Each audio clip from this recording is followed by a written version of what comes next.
have different levels of marketing for different introductions of product. OABD is no different. We have looked at the political level. The politicians of this continent have brought many initiatives. One of them very prevalent being NeildeBeer, which is a driving force within the African Union, and which is, by the way, something that was started in South Africa by the late, or not late, but previous President Thabo Mbeki. Other initiatives like the African Renaissance, many initiatives. But those were addressed at a level where we are not trying to actually move into. Our level is the CEO of a company that is either an established company or a new up-and-coming company that wants to speak to other people of his same peer group. Don't you think it is wonderful that even here today at this phenomenal summit, we have the CEO of a telecoms company in Mauritius speaking to a CEO of a telecoms company from Nigeria, both of them in the same business, separate companies, same challenges, debating over that table how to solve it. That is exactly where we need to go to. Critics we'll have. Criticism about us will always be there. But one thing I can tell you is once this thing has been grabbed and taken ownership by Africa, it will then be where we can step back and say, we've reached success. If 50 companies on this continent, merely 50, and only 50, decide to come on board, those 50 will vigorously be promoted on an international level that you cannot believe. So the advantages, in my opinion, far outweigh the criticisms and the critics. Earlier, at the beginning of our interview, you quoted Obama as saying, yes, I can. And it seems like you're a big believer of the yes, I can model. Certainly with your passion, your positive, your hands-on approach to what it is that you do. What actually motivates you? I mean, what gets you up in the morning? Life. Life. Life. Life. You know, when you wake up and you actually do, you're already ahead of many other people. And I think life is awesome. You know, Jonathan, I have not had brilliance in my life always. One thing I've realized is I have life. They say only the living know the dead. The dead are dead. And as long as the living speak about the dead are alive. I don't want to die one day and people say at my funeral, wow, this guy had potential. I want people to say this guy got up every day and lived his potential. I want to make a correction on the statement that we are saying about Obama. Obama never said, yes, I can. If he said that, I would have kind of not supported him or believed in his words. He said, yes, we can. This I in Africa must move away. It must be we.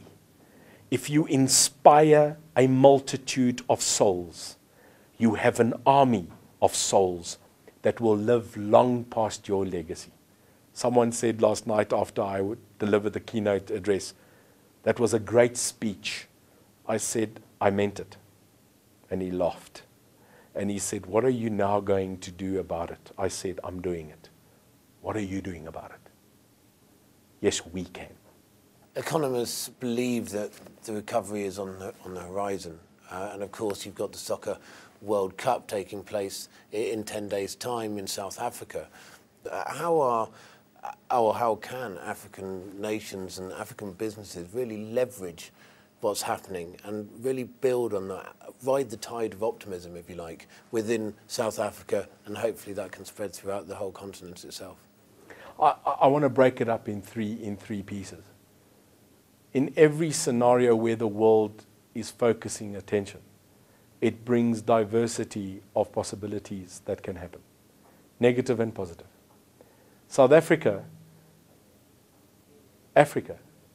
has been granted permission by FIFA, say the world, to host the largest sporting competition and championship in the world.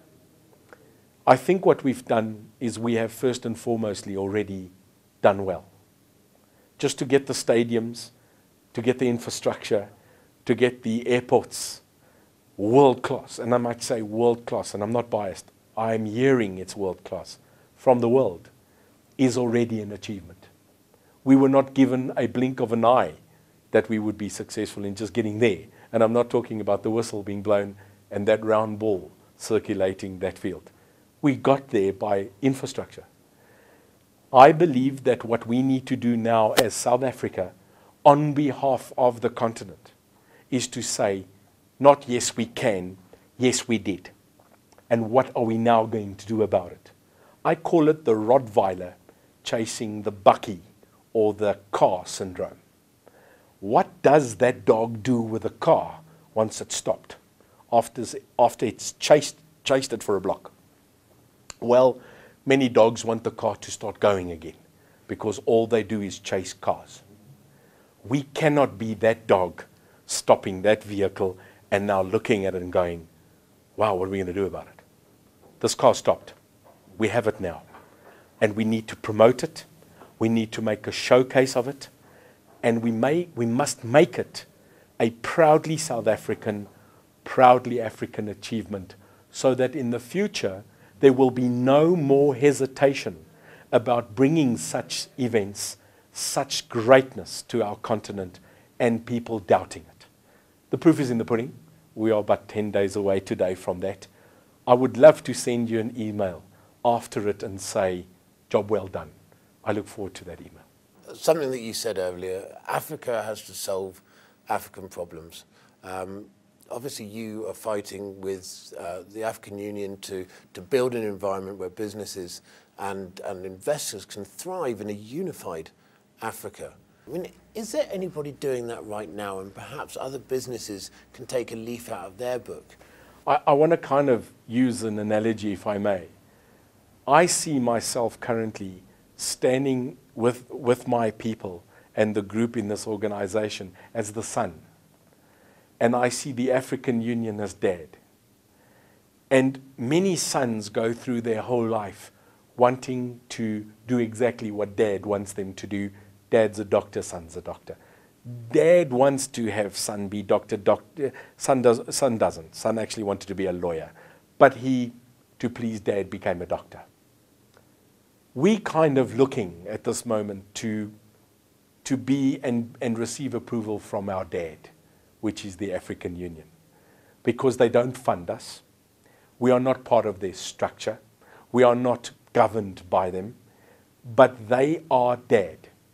The African Union have many awesome initiatives currently in business, and we are not part of that. We chose not to be that. Why?